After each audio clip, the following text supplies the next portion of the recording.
एक बार की बात है, हरे भरे जंगल और चमकती नदियों से भरे राज्य में एक दयालु और उदार राजा रहते थे।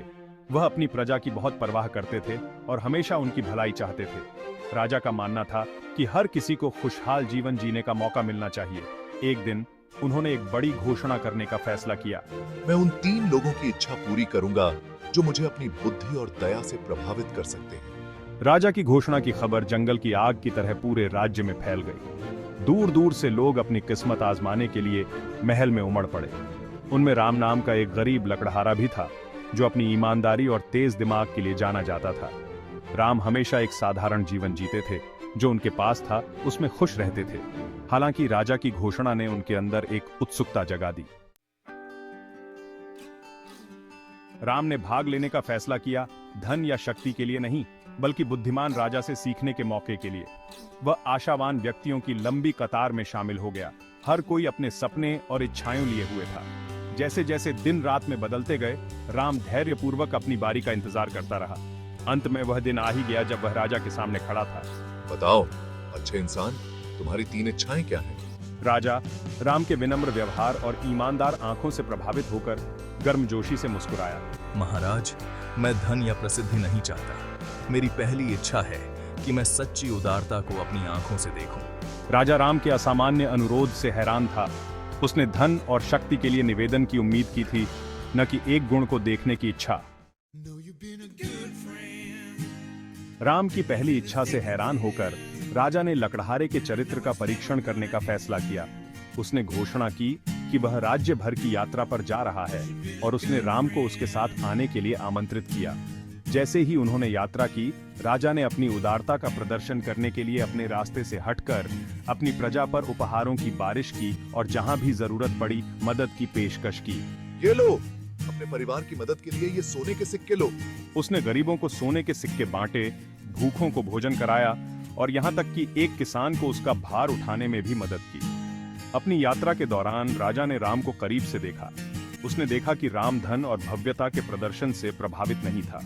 इसके बजाय हर बार जब राजा दया का कार्य करता था तो उसके चेहरे पर एक सच्ची मुस्कान खिल उठती थी। भाग 4, दूसरी इच्छा, विनम्रता का पाठ। जैसे जैसे यात्रा आगे बढ़ी, राम की पहली इच्छा धीरे धीरे लेकिन निश्चित रूप से पूरी हो रही थी। वह सच्ची उदारता देख रहा था, देने के कार्य में नहीं, बल्कि देने वाले और प्राप्तकर्ता दोनों के लिए उस सच्चे आनंद में। महाराज, अपनी दूसरी इच्छा के लिए मैं विनम्रता का सही अर्थ समझने के लिए ज्ञान मांगता हूँ। राजा राम के ज्ञान से बहुत प्रभावित हुआ। उसने एक मूल्यवान सबक प्रदान करने का फैसला किया। उसने राम को अपने साथ रोटी और पानी का साधारण भोजन करने के लिए आमंत्रित किया। सच्ची विनम्रता भौतिक संपत्ति में नहीं, बल्कि सादगी और समानता के मूल्य को पहचानने में है। राम गौर से सुनता रहा। उसका हृदय राजा के बुद्धिमान शब्दों को आत्मसात कर रहा था। भाग 5, तीसरी इच्छा, सच्ची खुशी। राजा और राम ने अगले कुछ दिन जीवन, खुशी और पूर्णता की खोज पर चर्चा करते हुए बिताए। राजा ने अपने अनुभव, अपनी जीत और अपनी असफलताओं को साझा किया। राम को एक शासक के दिल की एक झलक पेश की। महाराज, आपके साथ मेरी यात्रा ने मुझे दिखाया है कि सच्ची खुशी संतोष और कृतज्ञता में है। इसलिए मुझे अपनी तीसरी इच्छा की कोई आवश्यकता नहीं है। राजा चकित था।